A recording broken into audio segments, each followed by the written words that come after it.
राजाधिराज सद्गुरुनाथ श्री काडसिद्धेश्वराय नमः।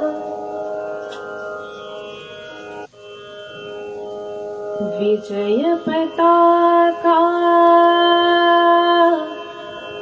श्रीरामाची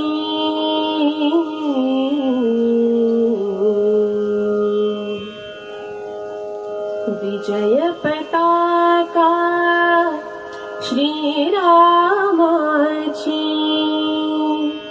झळकते अंबरी प्रभु आले मंदिरी आले प्रभु आले मंदिरी ओ प्रभु आले मंदिरी गुलाल उधळूनी नगर रंगली गुलाल उधळूनी नगर रंगली भक्तगणांचे थवे नाचले भक्तगणांचे थवे नाचले राम भक्तीचा गंध दरवळे राम भक्तीचा गंध दरवळे गुढ्या तोरणे घरोघरी घरोघरी प्रभु आले मंदिरी आले प्रभु आले मंदिरी आले प्रभु आले मंदिरी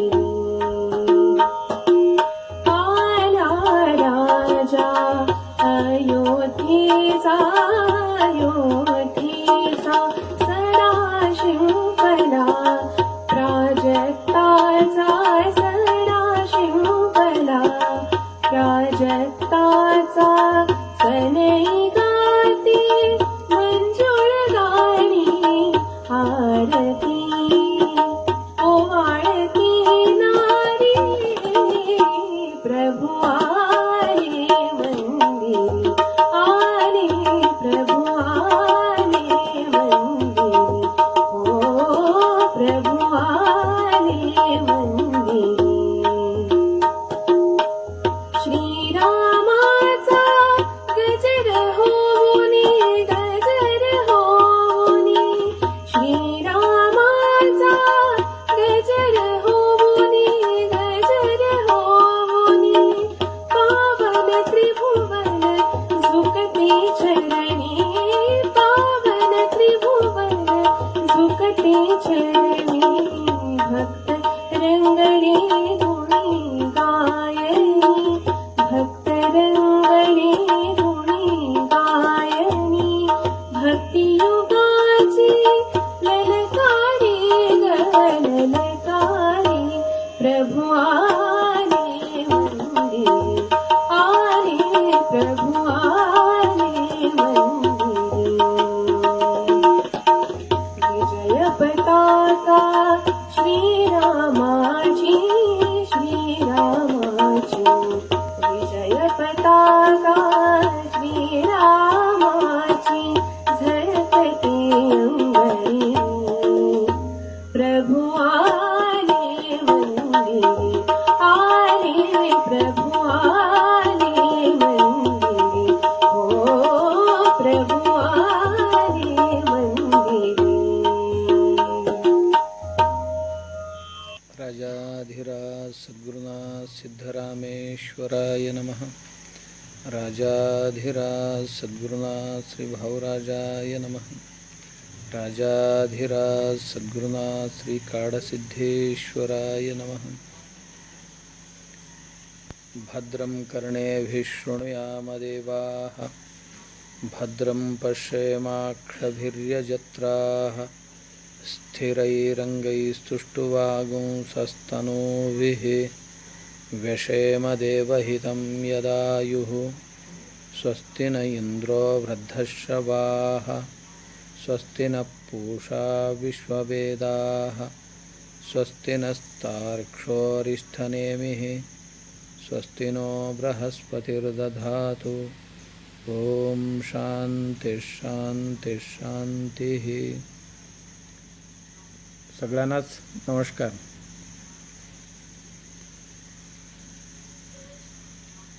आपण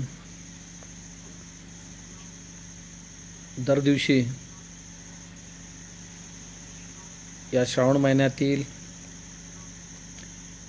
सत्संगासाठी नेहमीप्रमाणे आजही अंतर्जालीय सत्संग जे चालू आहे त्यात आपण सम्मिलित आहोत.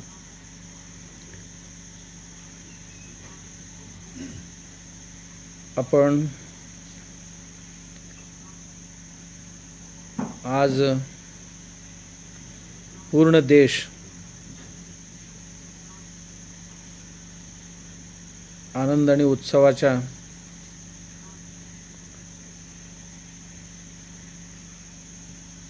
तरंगात आहोत. जवळजवळ 500 वर्षांचा अंतराळानंतर अनेको पिढ्या प्रभू रामचंद्रांचा जन्म जिथे झाला होता त्या ठिकाणी परकीय आक्रमकांनी ते मंदिर उद्ध्वस्त केले होते. असा एक नाही दोन नाही, आपल्या देशात 40,000हून अधिक मोठमोठाले मंदिरे उद्ध्वस्त केली होती. आणि बरीच लोक ते विसरूनही गेलेले आहेत.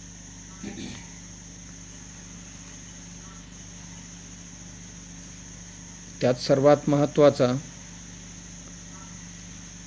राष्ट्रपुरुष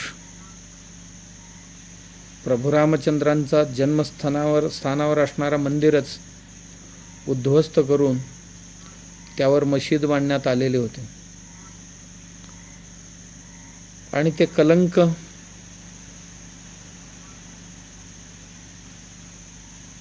दूर करण्याकरता खूप मोठी कालावधी लागली. अनेक वर्षांच्या लाखो लोकांची तपश्चर्या फळाला आली. आणि आज आपण सर्व देशवासी अत्यंत आनंदित आहोत. शिलान्यासाचा कार्यक्रम संपन्न झाला.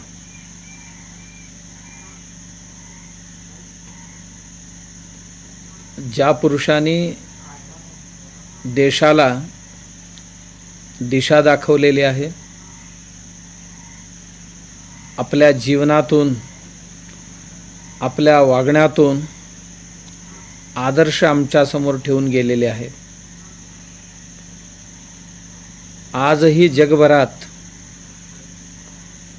रामराज्याची स्वप्न दाखवले जातात. आणि ती कितीही काही केले तरी रामराज्य होईल की नाही माहीत नाही. पण असा एक राज्य 8,000 वर्षापूर्वी या देशात निर्माण करून जाणाऱ्या महापुरुषांच्या स्मरण जर आपण देशवासी नाही केले तर आपण या देशाचे म्हणून घेण्यास पात्र नाही राहणार. जो देश किंवा त्या देशातील जनता आपल्या पूर्वजांना विसरते, राष्ट्रपुरुषांची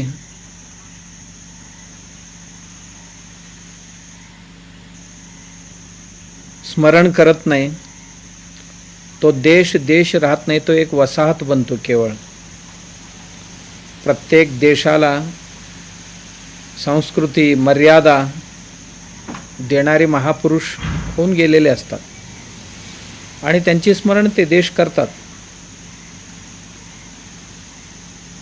भारत एवढं समृद्धशाली राष्ट्र सांस्कृतिक दृष्ट्या अन्य देशांमध्ये महापुरुष इतकी कुठेही पाहायला नाही मिळणार जितकी महापुरुष या देशात होऊन गेल्या, अन्यान्य क्षेत्रामध्ये होऊन गेले. म्हणून आपण स्वतःला खूप भाग्यशाली समजायला पाहिजे आणि या महापुरुषांमध्ये अत्यंत अग्रेसर असणार. बोले तैसे चाले त्याची वंदावी पाऊले,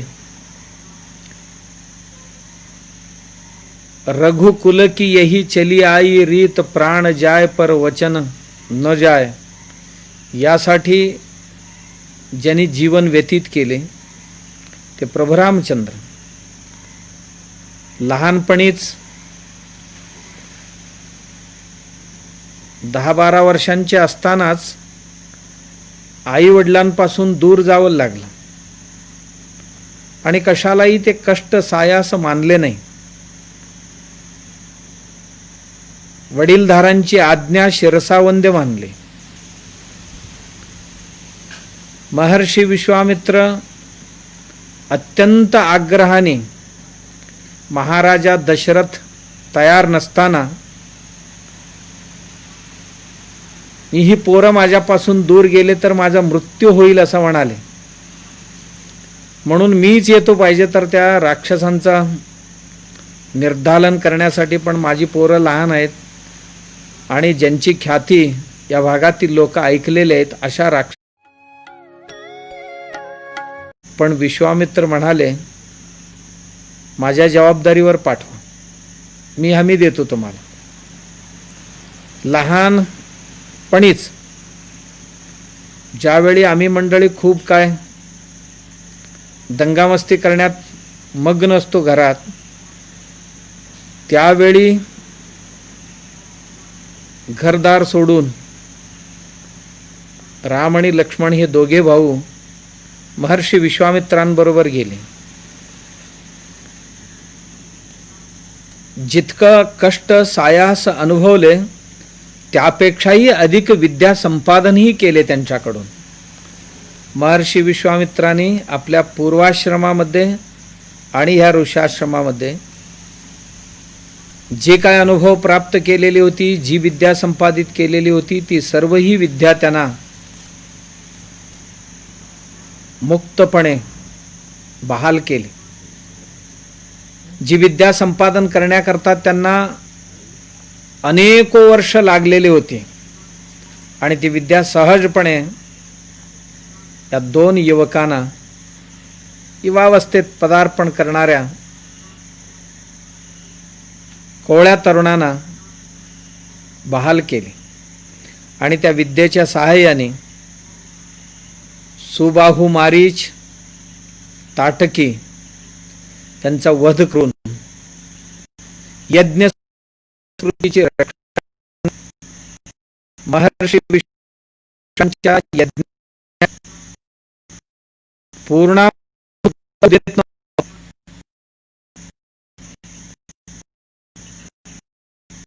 टोळ्या जंगलात आपण नक्षल सर्व रावण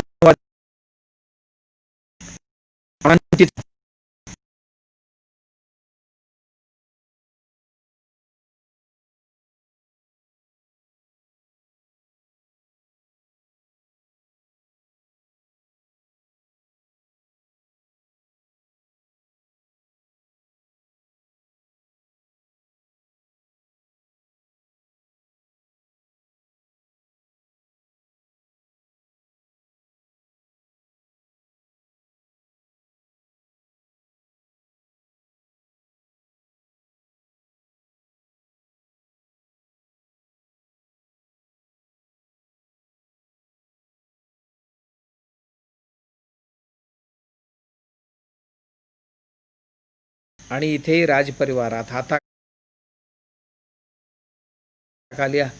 शेकडो दासदासींची परिवार सेवा करण्याकरता. आणि जंगलात काय मी काय सहलीसाठी नाही निघालो, वनवासासाठी निघालो, वनात वास करण्यासाठी निघालो. तिथे कुठे मुक्काम होईल, काय होईल, कसं होईल मलाही माहीत नाही आहे. भौतिक तयारी माझी कुठलीही नसलं तरी माझा मानसिक तयारी आहे, बस त्या जोरावर मी निघालोय. कोणत्या प्रसंगाला जी येईल ते स्वीकारण्याची माझी मानसिकता आहे, त्या तयारीने मी निघालो. अन्यथा दुसरा मुलगा असता तर म्हटलं असता, दिलेले वचन बापाने पाळायचं, मी कशाला पाळू, मी आत्ता नाही नंतर जाईन, माझा पट्टाभिषेक नको, मी कुठेतरी जाईन, असा काहीही मार्ग काढता आला असता. असा नाही आहे. मी मनापासून निघालोय.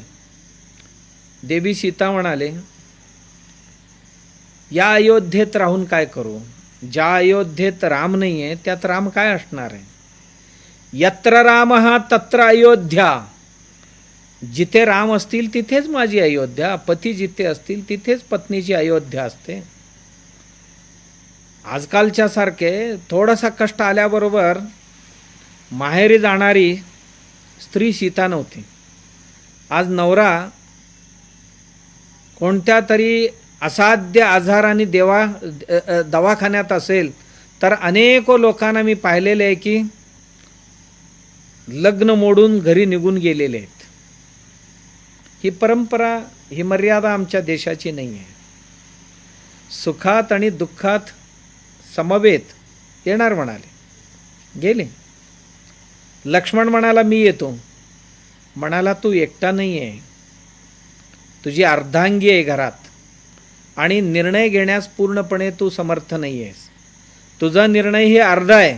तो म्हणाला, भाऊ राम नसलेली अयोध्या त्यात मी रमू शकत नाही. म्हणाला, हो पण निर्णय तुझ्या एकट्याचा चालणार नाही. जेव्हा ब्रह्मचारी होतास त्यावेळी ठीक होता, जेव्हा गृहस्थ बनलाय तर आत्ता अर्धांगी आहे तुझी, अर्धा निर्णय तिचा आहे, तिला विचारून ये. तिला जाऊन विचारण्यासाठी गेला. वाटच पाहत होती, तिलाही माहीत होतं, उर्मिळेला माहीत होतं. मी ऐकलंय ते खरं आहे का म्हणाले. त्याला धाकधूक सुरू झाला. नको म्हटली तर काय करायचं. दादाने सांगितले की तिची परवानगी असल्याशिवाय नाही जायचं, पत्नीची पूर्ण संमती असल्याशिवाय नाही यायचं तू आमच्याबरोबर, आम्ही दोघे जण जाणार.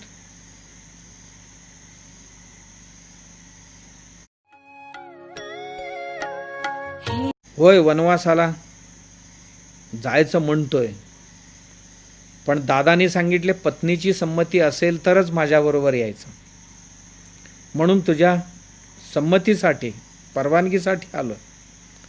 म्हणाली माझ्या परवानगी मिळेल, पण माझ्या 2 शर्ती आहेत, 2 अटी आहेत, त्यावर मिळेल. अटी आहेत म्हटल्याबरोबरच त्याच्या छातीत धस्स झाला. म्हणाला 2 अटीपायीच आम्हाला आत्ता हे वनवासाला जाण्याची वेळ आली. ज्या 2 अटी म्हणजे राम वनवासाला जायला पाहिजे, भरताला राज्याभिषेक झाला पाहिजे, देवी कैकेयीला दिलेली 2 वर, 2 शब्द, यामुळे तरी जायचं. आत्ता हिनं काहीतरी 2 अटी घातली मला, तर करायचं का. भीतच म्हणाला आधी सांग, मग नंतर मी सांगतो की मी देऊ शकतो की नाही देऊ शकतो शब्द तुला. ती म्हणाली असं नाही होत, तुम्ही आधी मला शब्द द्यायचा आणि मग मी सांगणार अर्थ काय आहेत, आणि पाळणार असतात तर पुढे. मला वाटलं आणि हिनं जाऊच नाही असं शर्त घातली तर करायचं काय. तरी म्हणाला आता दुसरा काय पर्यायच नाही. आणि त्याला एक मनात वाटत होतं की उर्मिळा ही सामान्य स्त्री नाही आहे, फार विवेकी आहे आणि विचारवंत आहे. म्हणाला मी दिली, शब्द दिली, पाळेन मी, तू माग काय मागतीस माग माझ्याकडे. म्हणाल ती म्हणाली या उंबऱ्याबाहेर जेव्हा तुम्ही वनवासाला त्या क्षणालाच मला विसर पाहिजे. 12 वर्षातून स्वप्नात स्मरण करणार तरच मी संमती. त्याला बरं वाटलं. दुसरी तेल घालून त्यांची सेवा करायची असा तुम्ही जाऊ शकता. आणि वैद्य दोन्ही म्हणून वचनापायी 12 वर्ष ब्रह्मचर्य करावं लागलं आणि हे कठोर पालन केलं. इंद्रजितूला मारणं शक्य झालं. उर्मिळा दर्शन देवी सीता सोडली. उर्मिळा अयोध्येत राहून त्यापेक्षा कठोर अत्यंत अतिमान स्त्री गेले आणि वनवास काय होता. वनवासात काही निश्चित झाले. एक निश्चित झालं जी कार्य होते काही त्यासाठी सर्वदृष्ट माझ्या हरकत नाही आणि सर्वांचा रोष मला घ्यावा लागला तरी, परंतु राजकंटक व्हायला पाहिजे, देश व्हायला पाहिजे. केवळ प्रभू रामचंद्र जंगलात गेल्या होण्यास जे या आधी आलेले होते श्रमावरचे संकट दूर करून आले होते. आणि संकट केवळ एक प्रदेशाचा देशभरातील जंगलांमध्ये अनेक टोळांच्या होत्या. पोटावर 1000 मुलांना गुरुकुल उद्ध्वस्त जे यांच्या टोळीत सामील झालेल्यांना सोडून इतरांची कत्तल टोळी. नेतृत्व स्वतः शूरपणा करत होते आणि सिद्धाश्रमाजवळची टोळी विश्वामित्रांच्या आश्रमाजवळची टोळीचे नेतृत्व अटकी करत होती. त्या काळात सुद्धा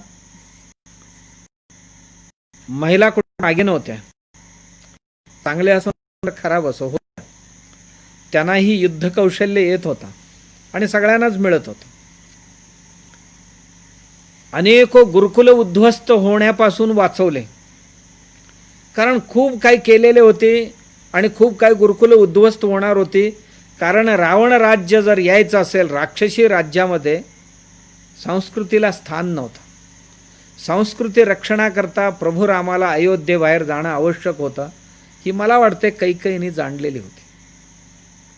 म्हणून मन कठोर करून ही निर्णय घेतला असावा असं बऱ्याच लोकांचं मत आहे.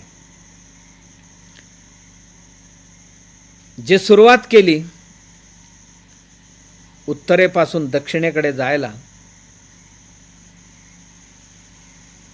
एक एक व्यक्तींची एक एक टोळ्यांची नयनाट करतच गेले. खूप लोक होते. मग ज्यामध्ये शूर्पणखाई होती, तिथून खाली गेल्यानंतर खूप लोक होती. आणि मग पाडाव त्यांचा किष्किंधेला. किष्किंधेत गेल्यानंतर तिथेही वाली वध झाला आणि तो आज अत्यंत विवादास्पद गोष्ट म्हणून ओळखला जातो. वालीला वर असा मिळाला, वालीनी रावणाला अनेक वेळ पाठलाग करून मारून पिटाळून लावलेला माणूस, इतका वीर शूर. रावण काय सामान्य माणूस नव्हता, वीर शूरच होता. आणि या रावणाला अनेक वेळ मारणारा वाली होता. वालीला एक वर प्राप्त होता, समोरच्या माणसात जे कोणी युद्धाला येत असतील तर त्यांची सामर्थ्य सर्वही वालीकडे हस्तांतरित व्हायचं, रूपांतरित व्हायचं. त्यामुळे समोरचा माणूस मरायचा, तो जगायचा.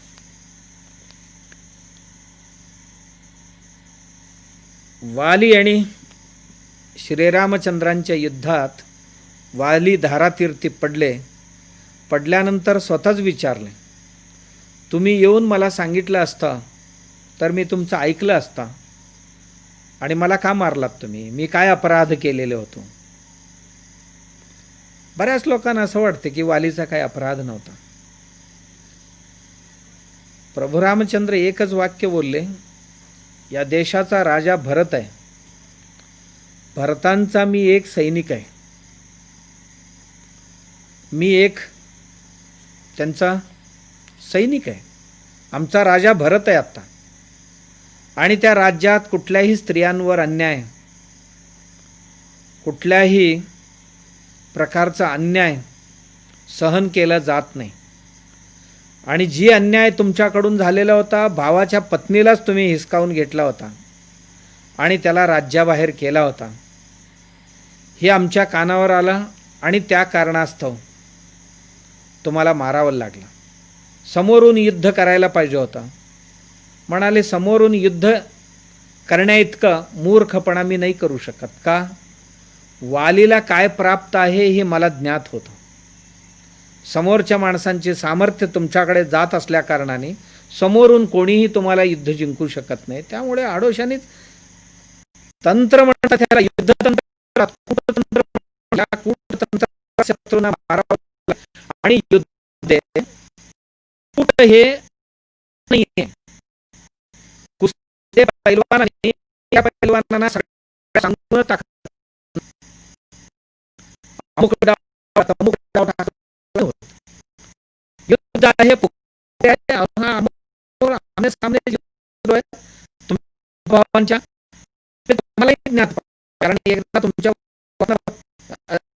लढून गेला आणि पुन्हा तुम्हाला तो आव्हान दिलाय. त्यावेळी पत्नी सांगत होती, पत्नी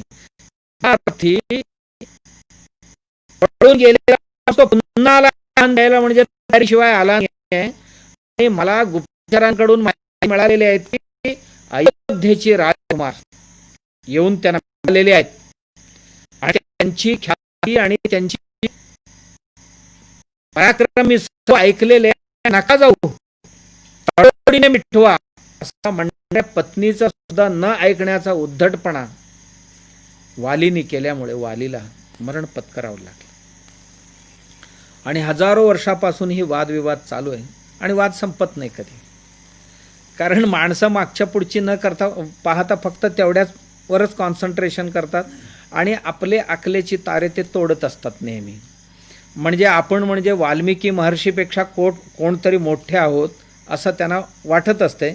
कारण ह्या सर्व लोकांची अशा पद्धतीने ऑब्जेक्शन घेणारी लोक जी आहेत ही सर्व रामस्वामी पेरियारांची या पेरियारने अत्यंत नीच प्रवृत्तीने रामायणावर टीका टिप्पणी केलेली आणि तो साम्यजनक असं मानला जात होतं. भारतात भारतीय संस्कृती अत्यंत आहे, द्वेष आजही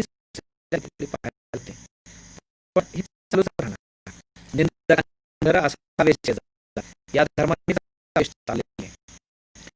आणि मग युद्धाला या प्रभू रामचंद्र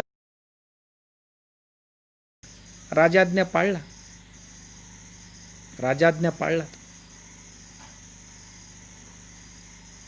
आणि वहिनीला मध्यरात्री जंगलात सोडून परत येताना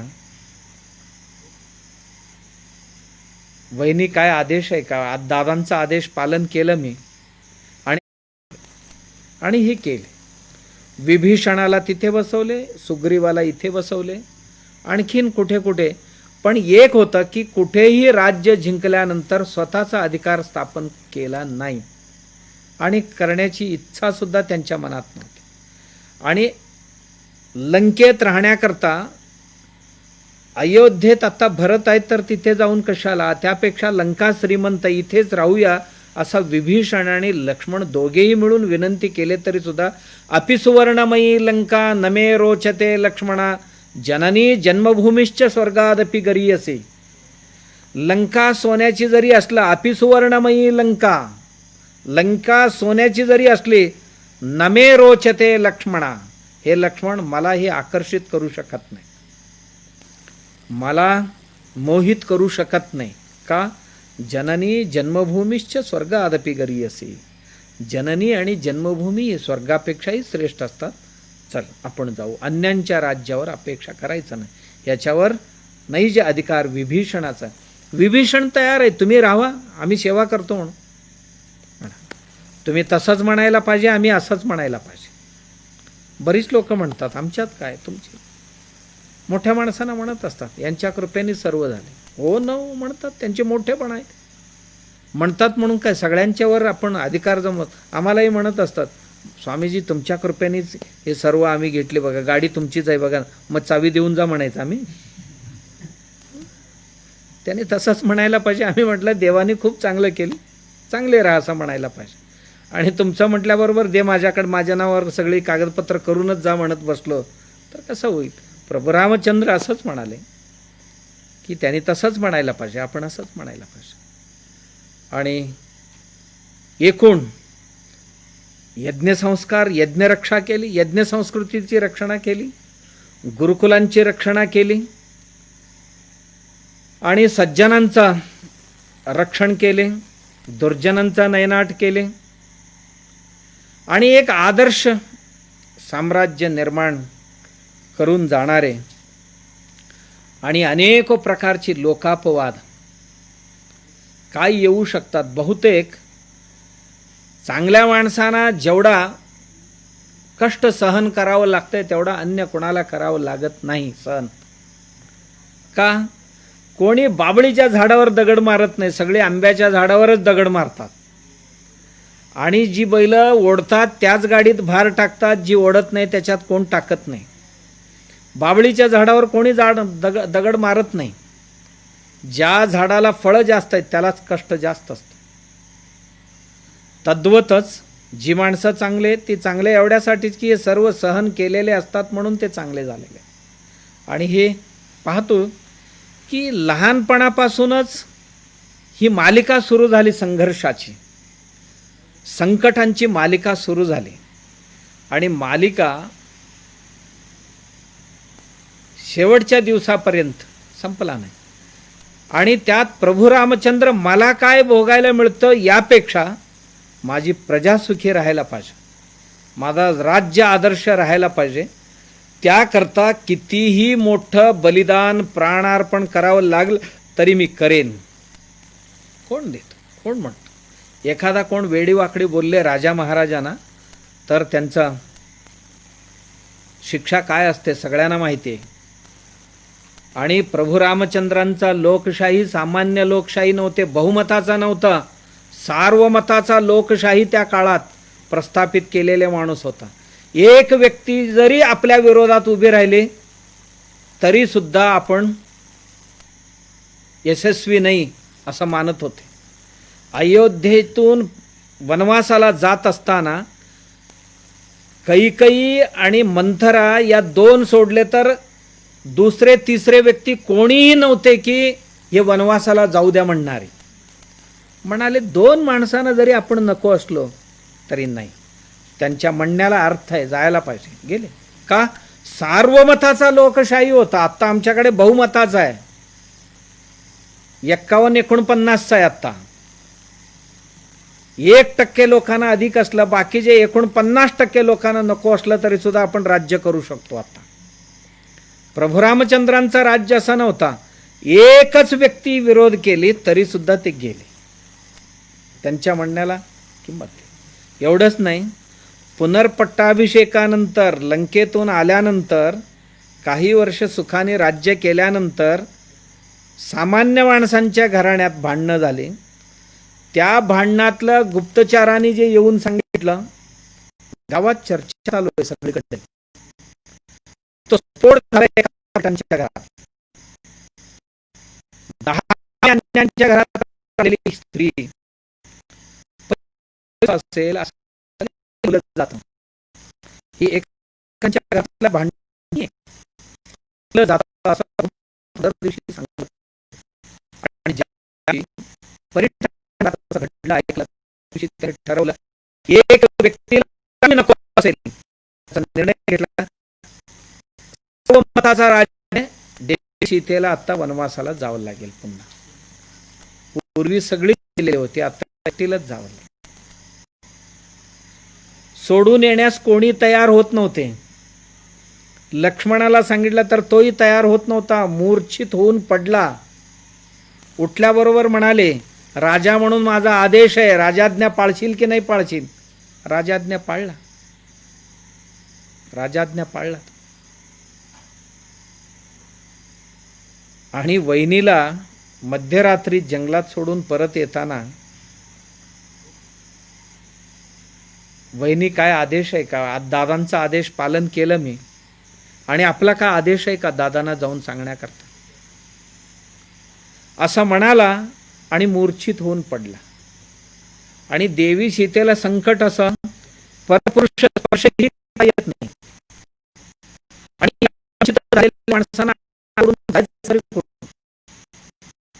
असं म्हणाले, मी अजिबात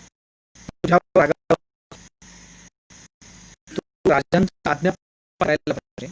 माझी विनंती आहे, राजा माझे कोणाच्या तरी आहे आणि धर्म पालन म्हणून वनवासात निघाले.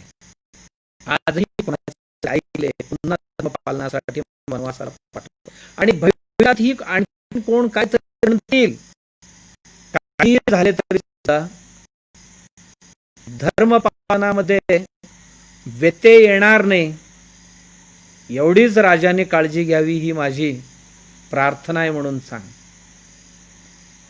स्वतः संकष्टात असताना सुद्धा धर्मावर प्रेम करणारी माणसं ही खूप रडत होते दोघे, तरी सुद्धा नाईलाजाने आला आणि त्या दुसऱ्या दिवशी सकाळी वाल्मिकी आश्रमात गेले. आणि असा हा राजा, ज्या राज्याबद्दल आपण यापूर्वीच सर्व काही चिंतन केलेले आहोत. आणि हा राजा एवढा पक्व झाल्यानंतर, वयानंतरच ही त्यांच्याकडे पक्वता आहे असं नाही आहे. हा राजा जेव्हा जंगलात होता वनवासाकरता तेव्हाही इतकंच पक्व होता, आणि आज आहे, आजही तितकेच पक्वता त्यांच्याकडे आहे. गाई गडबडीने कुठलाही निर्णय न घेणारा, अत्यंत शांत चित्ताने निर्णय घेणारा राजा. कोणीही आपल्या प्रजा दुःखी राहणार नाही. आणि मी परवाच आपल्याला म्हणत होतो ना की भरताला गेलेले उपदेश आहे चित्रकूटावर भेटायला म्हणून बोलते, गेल्यानंतर त्यांच्या लोक विचारत असताना, बोलत असताना पद्धती विचारले, रामचंद्रांचा पूर्ण जे जीवन आहे त्यांचा जो धर्म आणि कर्म शास्त्र धर्मशास्त्र, कर्मशास्त्र आणि अध्यात्मशास्त्र, या तिन्हींचं दर्शन त्या उपदेशात आपल्याला मिळतो. तोच आपण आता पाहत आलोय, गेले 7-8 दिवस पाहत आलोय. आणि जी काल आपण पाहिली त्याची साधक बाधकता अजून पाहायचं आहे. त्याच्यानंतर पुढचा एक प्रश्न विचारतो. हे रघुनंदन भरत, दिवशी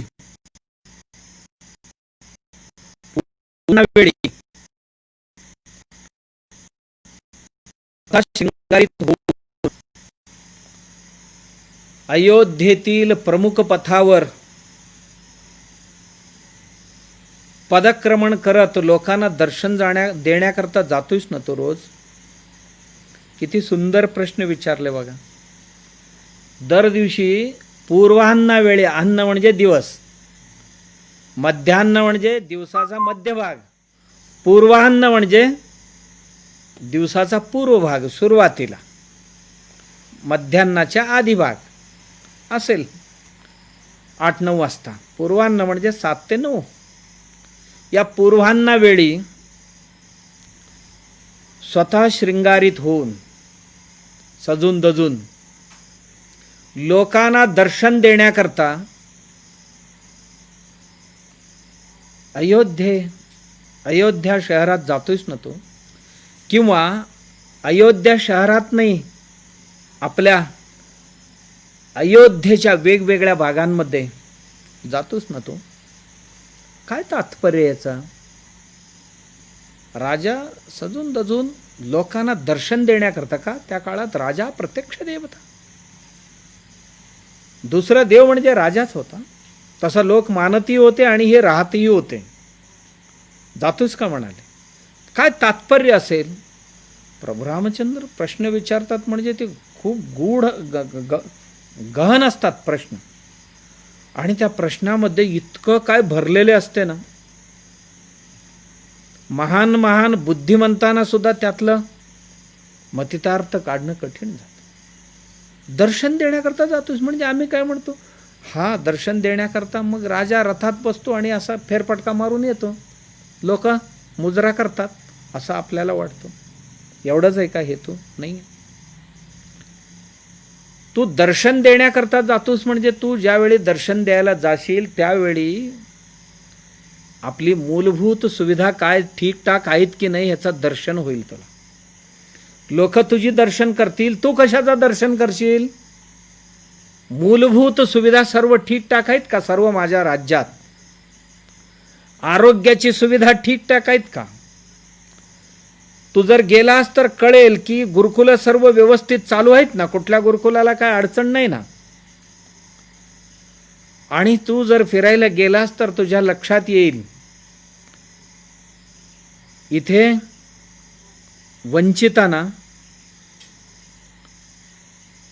दीन दुःखी लोकांना योग्य तो सहाय मिळतो की नाही,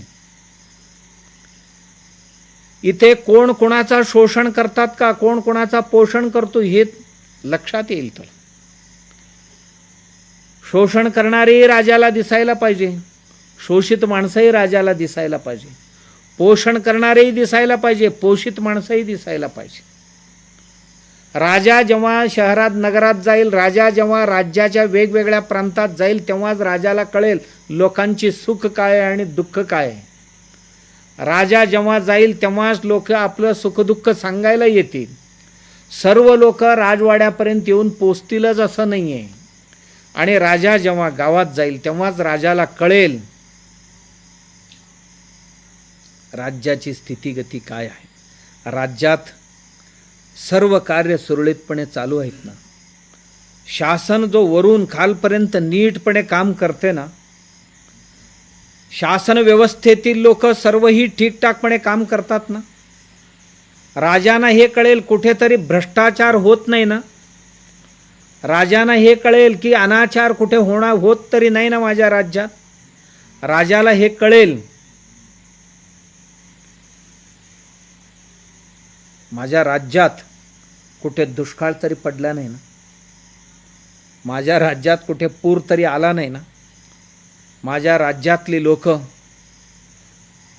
सर्व आनंदी आहेत ना, माझ्या राज्यातली गाडी भेसळ करत नाही ना, माझ्या राज्यातल्या लोकांना न्याय व्यवस्थेतील न्याय सर्वांना व्यवस्थित मिळतो ना, हे राजा जेव्हा जनतेमध्ये जाईल तेव्हाच त्यांना कळणार. एवढ्याकरता एक छोटीशी प्रश्न विचारले आणि राजांना हेही कळेल. राजा जेव्हा गावात जाईल तेव्हाच राजांना कळेल की जीवन काय असतो, जीवन काय असतो हे राजांना कळेल.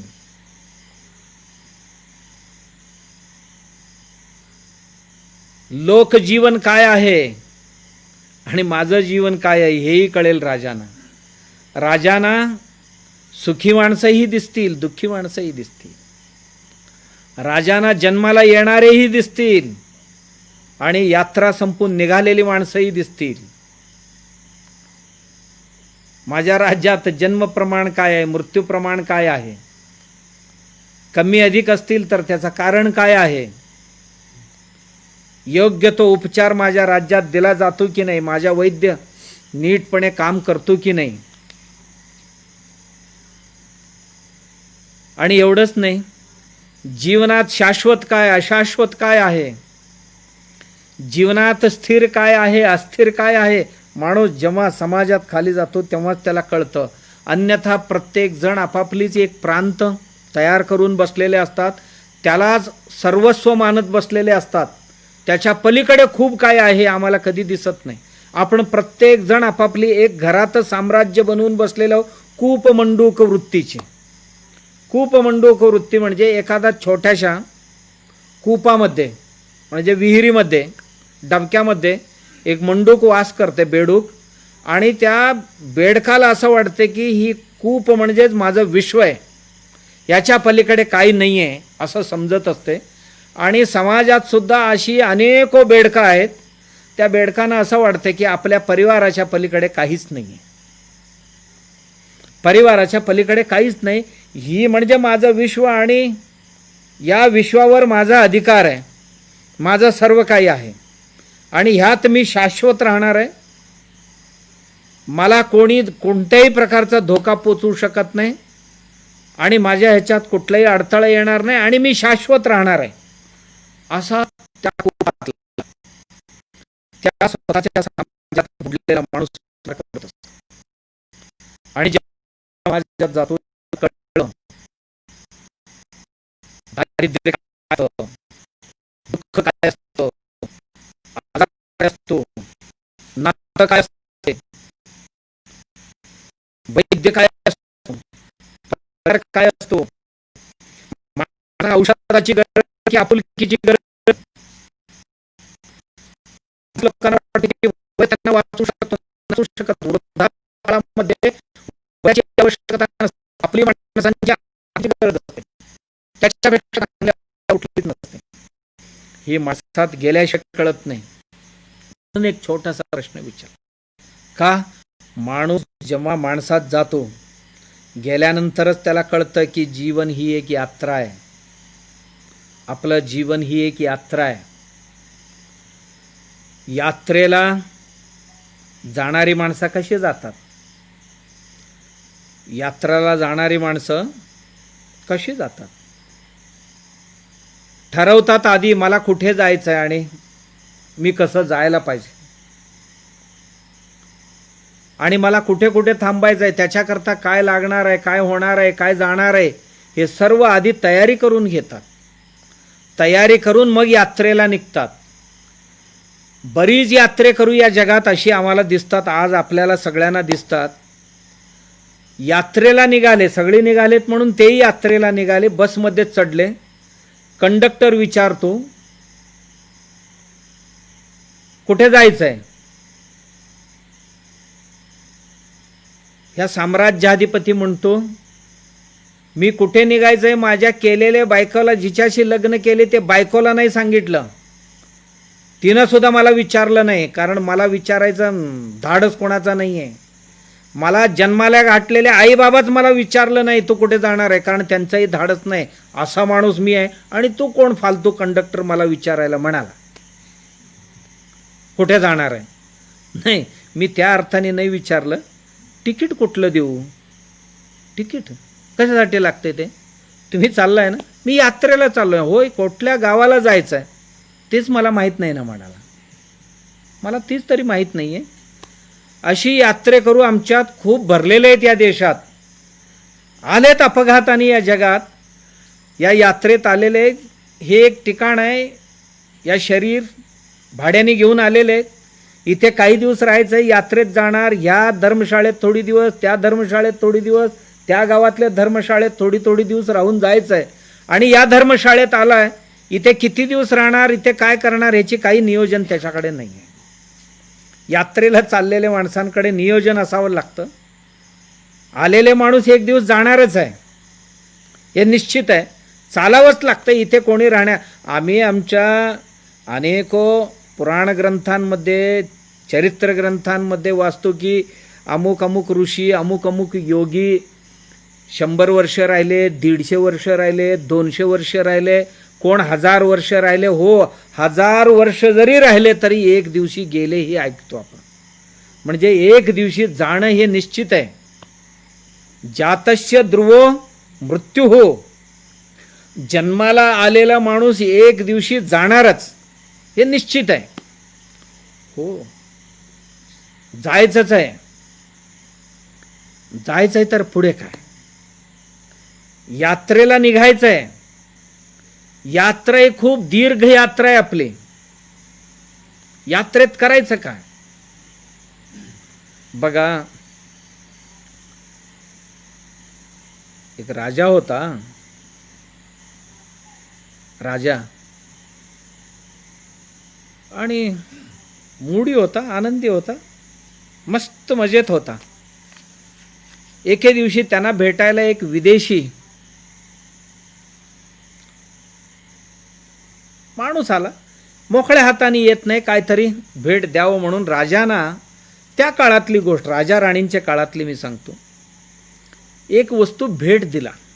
तो भेट वस्तू काय? पंखा. असं दुमडून ठेवता येत होतं आणि उघडले की असं करून वारं घालून घेता येत होतं. एक पंखा भेट दिला. आणि यात्री म्हटलं, असं असं आलो होतो, मी प्रवासी आहे या देशात, तर राजांचं दर्शन करून जावं म्हणून आलो आणि माझी ही अल्प भेट आहे, उपहार आहे, आपण स्वीकार करावा. गेलात. राजाने ते उघडून बघितलं. इतकं सुंदर कलाकृती होती ती, इतकं सुंदर पेंटिंग होता त्याच्यावर आणि विणकाम होता त्याच्यावर. खूप आवडला राजानं. बराच वेळ राजा वारं घालून घेत होते, कारण थंडी नव्हती, ऊन नव्हतं, तरीसुद्धा कसं आहे बघूया म्हणून बघितलं आणि पुन्हा गडी करून ठेवून दिले. दुसऱ्या दिवशी त्यांचा जो स्तुतीपाठक होता तो आला. तो म्हणजे स्तुतीपाठकांना राजांचा स्तुती करायचं सोडलं तर दुसरं काही कळत नाही. जगात कोण मेले काय आणि जगले काय त्याच्याशी काय देणं घेणं नाही. आपल्या राजाला खुश ठेवा. आल्यानंतर राजा वाटलं की पंखाला म्हणाले, खूप चांगली स्तुती करतोय माझी, ही पंखा घे, पंखा घे. आणि एक गोष्ट ऐकून घे म्हणाले. काय? ही तू वापरायला म्हणून दिला, परंतु ठेवू नको. तुझ्या मूर्ख कोण त्यालाही द्यायचं. तुझ्यापेक्षा मूर्ख आला त्यालाही पंखा द्यायचा. त्याला आधी देखील बरं वाटतं, पण नंतर त्याच्या आला की तुझ्या काही शतमूर्ख येईल म्हणजे मला दिले बहुतेक मूर्खांनी असा तरी पडला. त्या दिवसापासून त्याला होतं की राजाने मला काढलं, मी राजाची स्तुती केली. आणि मग त्याला की आम्ही नुसताच करणारी माणसं, आम्हाला मूर्ख जगातले लोक. आणि खरं हुशार असताना कवन पद्य रचना करून, गद्य रचना करून सुद्धा करायचं म्हणून बुद्धिहीन नसतात, ते चांगले असतात. बरीच दिवस गेले, वर्ष गेले. राजा दिवशी आजारी पडल्यानंतर वैद्य येऊन गेले. लोक लागले, आता राजा हे वाटलं आता काय आपला देत नाही, मी दर्शन तरी घेऊन येऊया राजा. मग ह्याला मस्का मारून राजाला जाऊन वंदन केलं. राजासाहेब तुम्ही झोपले. राजा म्हणाला, हे प्रत्येक आयुष्यात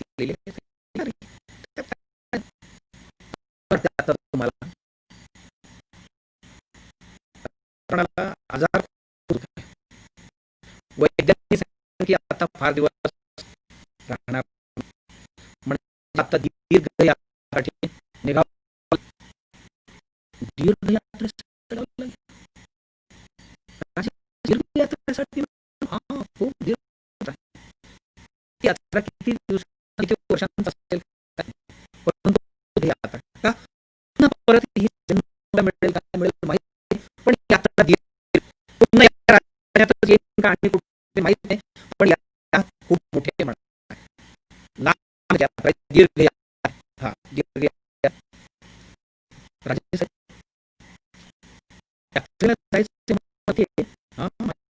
नाही बाबा, माझी घेऊन वेळ आजारी पडलो तेव्हा सांगितलं होतं तरी मी काढलं. यात्रेला जायला माहिती यात्रा लागणार हे माहिती तुम्हाला? हो, ते माहिती.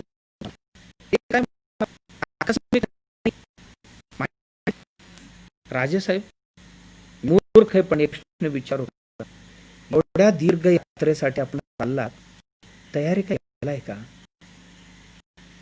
म्हणाला नाही बाबा, काही तयारी केली नाही. म्हणाले काही तयारी नाही केली.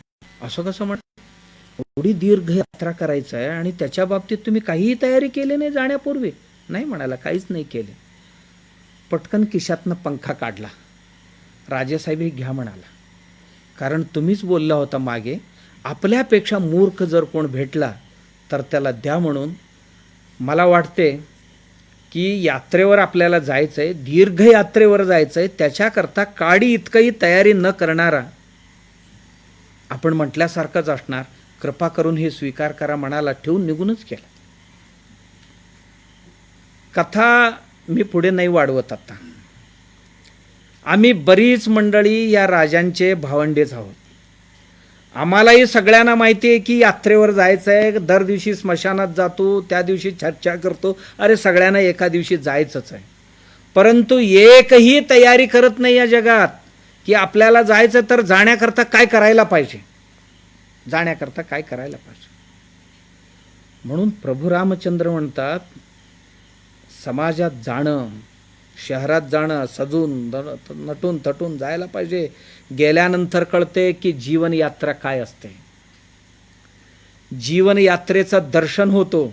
आणि मग काय तयारी करायला पाहिजे कोणी आम्हाला सांगायचं गरज नाही भैया, गावात गेल्यानंतर कळतंय कोण तयारीने गेले, कोण बिनतयारीने गेले. कारण मी माझ्या आयुष्यात काय तयारी करायला पाहिजे. तयारी खूप मोठी आहे, साधी तयारी नाही. प्रत्येकाला ही सोडून जायचंच आहे. बघा, अशाश्वत आहे. एक माणूस ऑफिसला जात होता, निघाला होता, निघता निघता सगळे कपडे गिपडे नेसला आणि म्हणाला बायकोला, एक कप चहा कर लवकर. थांबा म्हणाली, 2 मिनिटात करून आणते. ती चहा बनवायला स्वयंपाकघरात गेली आणि हा खुर्चीवर बसला. आणि जेव्हा चहा घेऊन आली तेव्हा पडलेला होता. का? केलेले चहा येईपर्यंत राहील याची गॅरंटी नाही. म्हणजे कधी यात्रेवर निघावं लागते माहीत नाही. नलिनी दलगत जलमती तरलम तद्वत जीवनम अतिशय चपलम. पद्मपत्रावरील जलबिंदू सारखं कधी खाली वाऱ्याचा झुळूक येईल, कधी खाली पडेल माहीत नाही. आपलं जीवनही असंच आहे, पद्मपत्रावरील जलबिंदू सारखं. परंतु जाण्याची तयारी नको का? कधी का 50 वर्षांनी का असे ना जायची, पण तयारी आतापासून करा. ज्यांची वय झालेले आहे त्यांनी जाण्यापूर्वी तयारी करायला पाहिजे ना. बरेच लोकांना तयारी करायला पाहिजे म्हणजे तयारी करायचं का? एवढं साठवून ठेवलेले? होय, सगळेच ठेवलेले आहे, आपणही ठेवलेले आहोत. ती काय तयारी म्हणायचं का त्याला? मी 50 एकर जमीन घेतली, 50 कोटीची कारखाना घातली आणि डिपॉझिट 200 कोटी 1000 कोटी केली, ही काय तयारी आहे का? तयारी आहे का? मग नेमकं तयारी काय आहे हेच जाणण्याकरता समाजात जायचं असतो. जा, गावात जा, गेल्यानंतर कळेल जीवन काय आहे, जीवन दर्शन होईल. याकरताच जाऊन दर्शन तरी देतोच ना. सांग, प्रश्न केवढा छोटा आहे, त्याच्यात अर्थ केवढा भरलेला आहे. म्हणून त्या प्रभू रामचंद्रांच्या तोडीची माणसं पुन्हा पाहायला मिळणार. तर आज आपण इथेच थांबू. तयारी काय करायचं आहे ना ते उद्या बघू. राजाधिराज सद्गुरुनाथ सिद्धरामेश्वरा, राजाधिराज सद्गुरुनाथ श्री भाऊराजाय नमः, राजाधिराज सद्गुरुनाथ श्री काडसिद्धेश्वराय नमः.